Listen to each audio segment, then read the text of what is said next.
Persépolis, la ville que le grand roi Darius Ier fit construire en l'an -521 pour qu'elle devienne la capitale de l'empire perse achéménide. Le double escalier qui mène à la terrasse était taillé dans d'énormes blocs de pierre, certains formant jusqu'à 6 marches. Les marches étaient larges mais basses, obligeant à une marche lente et digne et favorisant les conversations entre groupes de visiteurs. L'un des escaliers était destiné aux nobles perses, l'autre aux délégations chargées de cadeaux.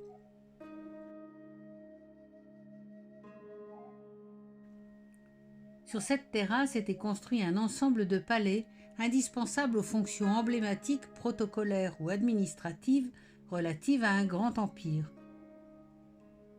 La porte des nations ou porte de Xerxès s'ouvre à l'ouest. 2 grands taureaux de style assyrien forment un passage qui à l'origine était couvert, les colonnes possédant des chapiteaux en forme de feuilles de palmier.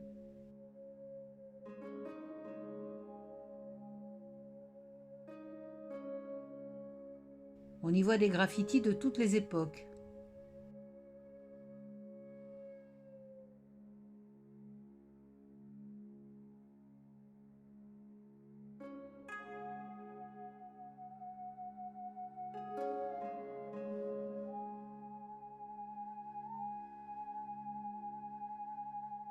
La sortie est est gardée par 2 lamassus, hommes taureaux ailés, typiques du style assyrien. Elle mène à l'escalier nord de l'Apadana.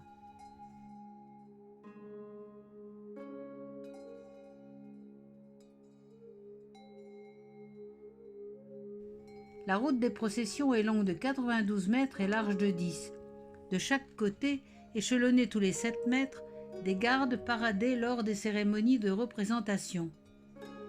Elle mène à l'amphithéâtre, à la porte inachevée et au palais des 100 colonnes. Les murs sont en torchis. Des griffons en forme d'aigle, dénommés Homa, ont été découverts en 1953.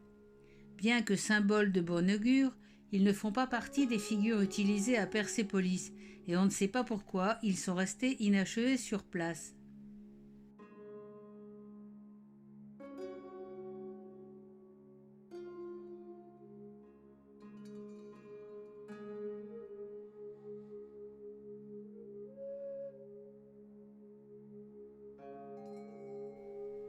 La porte inachevée était toujours en construction quand Alexandre le Grand conquit la ville en l'an -331.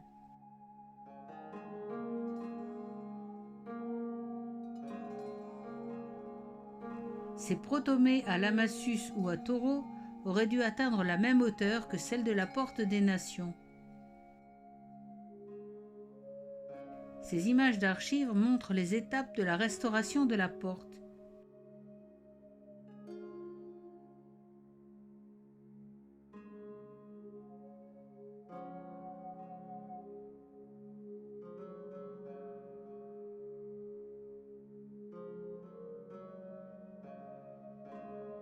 Et cette gentille petite Iranienne au sourire timide s'est invitée dans mon film.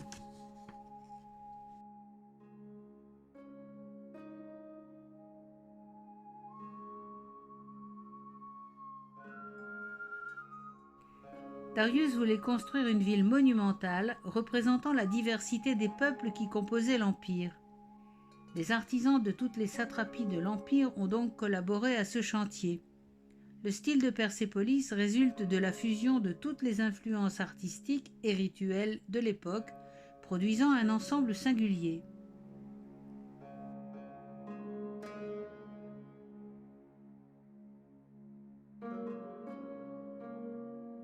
Sur cette porte est sculptée de manière rituelle la représentation du roi. Tout en haut, Ahura Mazda transmet le pouvoir au roi, sur qui il étend ses ailes protectrices.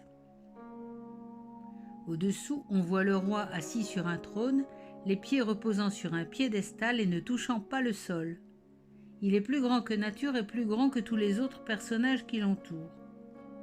Au-dessous encore, 5 registres de gardiens, Mèdes au bonnet arrondi ou Perses au bonnet cylindrique, sont représentés de profil.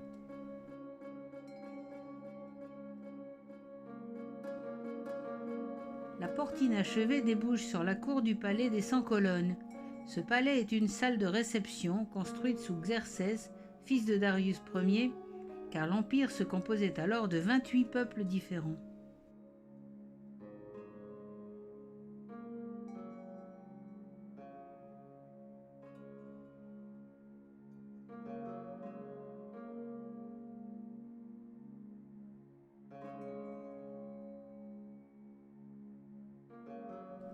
D'ici, on aperçoit le tombeau d'Artaxerxès III surplombant le site.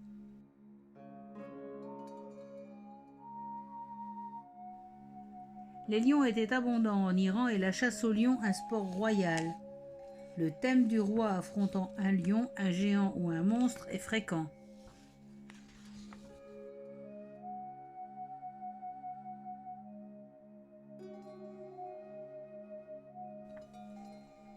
À l'est, l'entrée dans l'Apadana se fait par un double escalier dont les rampes sont entièrement sculptées. Le thème général de cet ensemble est la célébration des cérémonies rituelles du Nouvel An, fête du bonheur et de la fertilité, et dont le symbole est un lion dévorant un taureau.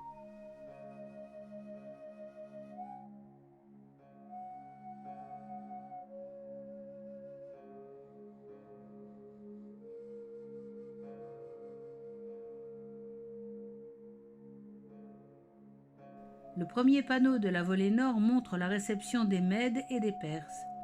Les rampes sont ornées de merlons crénelés en forme de ziggourate et de rosaces et palmettes d'inspiration nettement mésopotamienne ou babylonienne.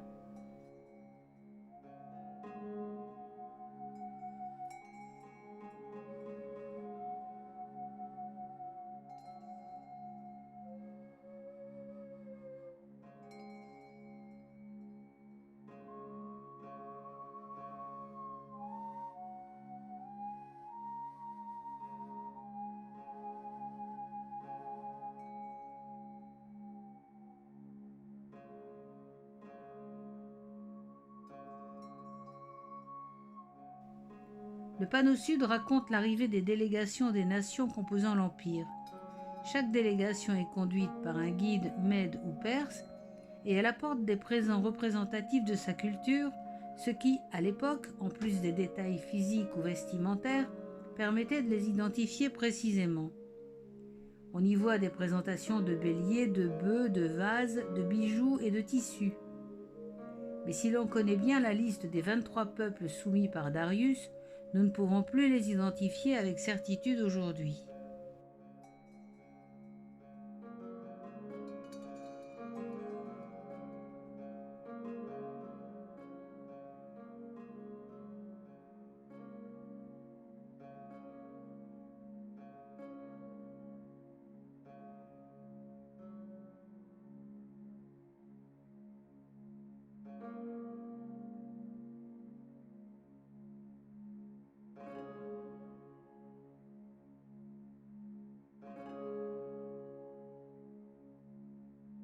Comme sur le panneau nord, les fines sculptures d'arbres, de fleurs et de fruits sont sans doute des symboles de fertilité et de prospérité. Incorporées aux sculptures, des inscriptions qui sont sans doute des invocations ou des dédicaces au dieu Ahura Mazda.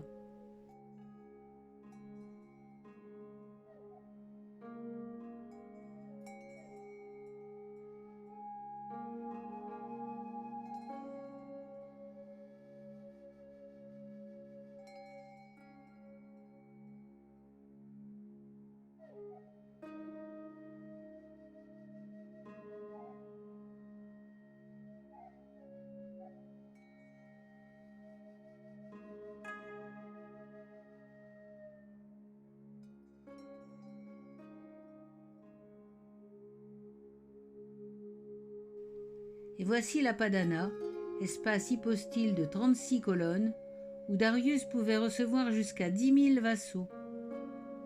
3 côtés s'ouvraient sur des portiques à colonnades.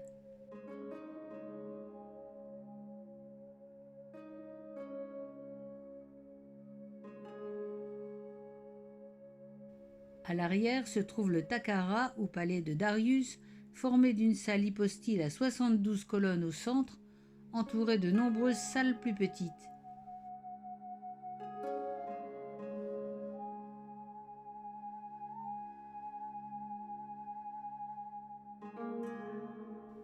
L'escalier sud est sculpté de motifs identiques à ceux de la Padana. Aux quatre coins du palais se trouvaient des hautes tours sculptées et peintes richement, sans qu'on connaisse exactement leur usage, mais la dédicace en vieux perse est clairement l'œuvre de Darius Ier.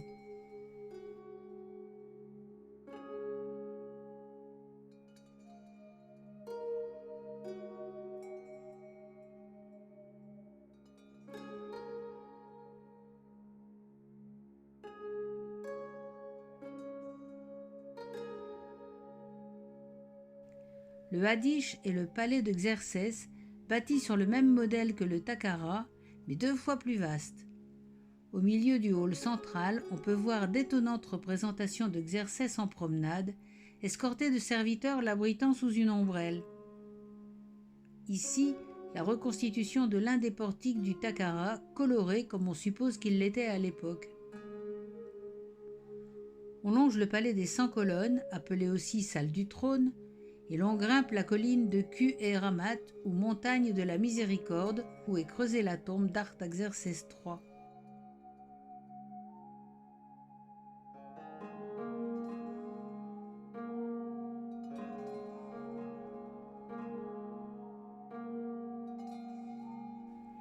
Ces tombeaux sont identiques à ceux de Nashk et Rostam, des colonnes hypostyles entourant l'ouverture en bas, les représentants des 28 peuples soumis par Artaxerxès au registre suivant, au-dessus le roi sur un piédestal devant le feu sacré, et le vieux dieu bienveillant Ahura Mazda tout au sommet, étend ses ailes protectrices sur le roi et sur toute la ville des Perses.